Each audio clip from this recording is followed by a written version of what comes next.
This morning on Sunrise, the Tokyo Olympics is 30 days out and we're here to get you in the spirit. Plus, the Odessa City Council is looking for a new use for its COVID funds, where the money could be going and how it could help you. We are a month away from the Olympic Games and our team wants to share our favorite moments from past games. Find out what they are later on Sunrise. And we've got more hot temperatures headed our way this afternoon, but I'll cover all the details and what you should expect in this hour of News West 9 Sunrise. Texas Democrats are walking out again, but this time they are walking out from the special legislative session that began last week. Democrats left Austin last night in protest of proposed voting laws they're calling restrictive. 51 out of 67 House Democrats flew planes to Washington, and this move could paralyze the legislature for weeks if Democrats remain out of state until the special session ends in August. It breaks our heart that we have to do it. But we do it because we are in a fight to save our democracy. We're here today because our backs have been against the wall. We had no other option. There was nothing left to give. And so we took a stand and we left the state of Texas because that was the best and the right thing to do at the right time.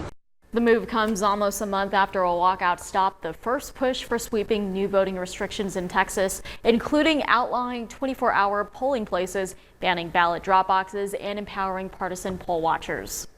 So all of this is happening because House Democrats are trying to break quorum. So let's break down what exactly that means and how the Democrats are able to do this. So in the House and Senate, 2/3 of the elected members have to be present in order for them to do business. Well, the House is made up of 150 lawmakers, so 100 of them have to be in the chamber for there to be a quorum. And right now there are 83 Republicans and 67 Democrats. So Democrats have the numbers to break quorum. Now in the Senate, there are 31 seats, so 21 members have to be present for a quorum. That split in the chamber is 18 Republicans and 13 Democrats. So even though Republicans do hold the majority in both chambers, Democrats have the numbers to effectively bring business to a halt during the special session. Now, Governor Greg Abbott is calling this walkout childish. He says that he would keep calling special sessions through next year if necessary. He also raised the possibility of Democrats facing arrest upon returning to the Lone Star State. And speaking of, Tropical Storm Elsa taking aim at Florida after battering the Gulf Islands. The surprising choice many tourists are making as the threat looms right off the coast. Well, there is so much nope that came out of that story. Well, still to come, how one family is bringing the first class to coach with their new take on airline food. Springboard Center in Midland is a treatment facility for those who are battling addiction, but they are launching a new texting campaign to help people start the recovery process in an easier way. News West 9's Christina Burgess is live at the Springboard Center right now to tell us more about this campaign. Christina. Well, good morning, Jolene. I had the chance to speak with the executive director right here at the Springboard Center about this new texting campaign. Now, this campaign is the third campaign that they have, but the objective for this one is just a little bit different. They want to make sure that they are helping addicts and also family members and loved ones. I know we've thrown a lot of heavy news at you. Here's something good for you, something to make waking up a little easier. One of the salons in Midland wanted to show their appreciation to a group of nurses, giving them just a sweet surprise. Christina Burgess is in studio to tell us more about this. I love this story. Yes, it was a joy to actually see in person, Tatum. The local salon here, they just are going the extra step to give the nurses an extra treat and something that they're deserving of. The owner of Joe James Salon and Spa decided to partner with Triple C Home Health owner in Midland, and they wanted to shower these nurses, take their day off of work, and this is what happened. Their first surprise started with a breakfast at a cafe down from the salon. And because it is Veterans Day, we are asking you, send us the pictures of the veterans in your family. Maybe you are a veteran. So we did get a lot of them. Wow, look at that. So many young looking, like older school and younger looking guys out there. It's always, I love those photos. So exciting. We see different branches, Army, Air Force, Marines, Navy. So we just love to see this representation, and we want to give a big shout out to all the veterans out there. Well, the Thanksgiving holiday is approaching, and as COVID case numbers rise all around the country, many families are debating whether they should travel or not. Tatum Gwynn connects the dots. Good morning. The holidays are approaching, and as coronavirus cases surge, a lot of people are wondering if it's actually safe to travel. Let's connect the dots. Now, when it comes to flying, there are a lot fewer passengers right now, but don't expect an empty seat next to you. Well, good morning and thanks for joining us on News West 9 Sunrise. It is Thursday, January 7th. Of course, we're going to get to our top story this morning. Chaos just over in Washington overnight. U.S. Capitol Police issued that all clear hours after lawmakers went back to work to finish counting those electoral college votes. In fact, we have NBC's correspondent Tracy Potts. She's live at Capitol Hill this morning with all the details. Tracy, good morning. Jolena, good morning from Capitol Hill. Washington is waking up to a curfew and a state of emergency this morning. Now, while farmers and ranchers wait to hear back from the USDA, there is good news for West Texas. Howard and Ector counties are now eligible for FEMA disaster assistance. People living in all of these counties you see highlighted, hey, look here, Ector County and Howard County, now part of it. They can apply for both individual and public assistance from the federal government. So what kind of help is available? Well, FEMA, they will give money to help cover the cost of renting temporary housing for basic repairs to homes or businesses, and they also have low-cost loans. Without us receiving those FEMA funds, we would not be able to go out into our community to re-emplace food banks that need to be replaced, pantries, to reimburse those that opened up their doors for shelters. Noticeably still left off the FEMA list is Midland County. Many of you also asking this question, why? Well, here's how it works. The FEMA disaster declaration is based on the uninsured damages in a certain area. Now, the reason some areas are seeing more uninsured damage than others is because they have more people with only air and fire insurance, not flood insurance. Think about those burst pipes. We highly recommend that you do your evacuation before those winds arrive, so we can reduce the need for any emergency response during the storm. A storm that will arrive soon.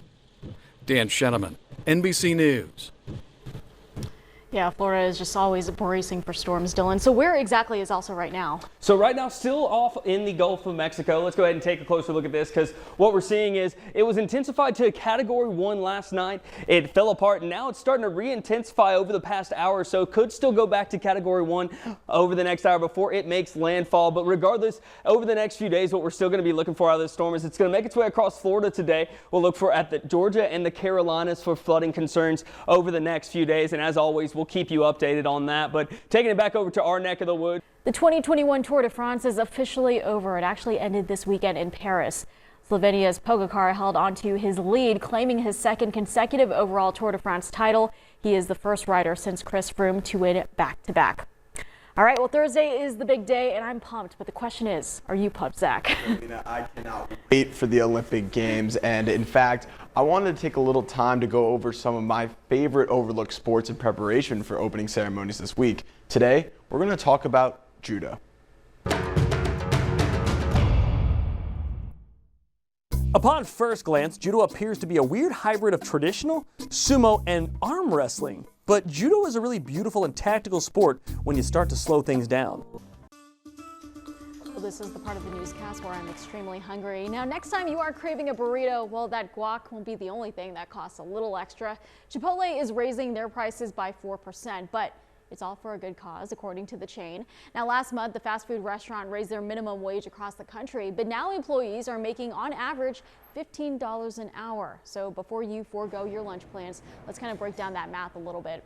The average Chipotle meal will only cost about 25 to 40 cents more, but it still has a lot of people in an uproar on Twitter. So this is what we are seeing. This is from Britt Williams. The Chipotle conversation is so weird because so many of us have literally said, raise the price and just charge what it needs to cost so you could pay your workers. Everyone held up In and Out as an example. I don't know. I'm going to stick with Chipotle on that one. Let's get to the next one. How about not raise the price and still pay the $15, but that cuts into pockets of the suit? CEO of Chipotle making $38 million last year is beyond absurd, but guess it could be worse. So if you wanted to let us know how you feel about it, just head on to newswest9.com so you can cast your vote. And we are asking you this on Twitter. Would you still eat Chipotle with the price hike? Many of you said yes, so let us know how you feel. We love our Crocs. So that is one opinion, but you might disagree. The newest pair of Crocs shoes are definitely making a splash online. Check this out. Top designer Balenciaga revealing their latest collab with the clog shoe brand at their spring 2022 fashion show. But these Crocs could possibly be from the Twilight Zone. But take a look at these. Balenciaga took the classic Croc clog, then adding a stiletto heel. But some professional stylists think that these could actually go for around $1,000. Now, a normal pair of Crocs could go for about 50 bucks. So does the heel really make it worth that much more? Let us know what you think, and be sure to use the hashtag #IamUp. Well, get your masks, get your costumes, your jack-o'-lanterns lit, because Halloween is this weekend and we have everything you need to know. And in sports, we're going to visit SpongeBob in Bikini Bottom, and we're going to have football previews. And I am tracking more cool temperatures out there this morning, but it's nothing to lose your head over. We'll let you know what to expect in this hour of News West 9 Sunrise. Joe, have you seen where I put that? I don't know where your head is, Dylan. Got it. Whew. Sorry about that. Someone make that go viral, please. Oh, wait. Someone. I left my clicker. Someone make that go viral. Well, believe us when we tell you, sometimes it feels like you need a clone of yourself just to get this job done. Well, one meteorologist is going viral this morning after her clones got a little airtime. I don't really know what's going on. Oh man! Jennifer McDermott is a meteorologist for Fox 9 in Minneapolis, but the other day her forecast got a little complicated when her green screen started to glitch, resulting in the hilarious moment of 5 Jennifers you could see. Bus. Oh, there you go. There you go. More like 100. Yeah, I need your response first. To this. Absolute nightmare. Absolutely a nightmare. I've been waiting for it to happen because it's going to happen sometime in my career. Still thinking about what I'm going to do when that happens. But I got to say, she handled it pretty well, and she definitely used it to her advantage. That would be a complete nightmare for you, doing severe weather and then having a zillion Dylans pop up. It would be pretty funny, though. I would make that go viral if it actually did happen. Well, we'll see what the future holds. I can't stop looking back at myself right here. I'm just seeing like tens of Zachs and everybody on the screen. It's crazy. Okay, well, we're having too much fun here, but that's all the time we have right now. Hope you guys have a wonderful weekend, and if you don't mind, we're going to conga out of here. Oh, yes, we are. All right. Then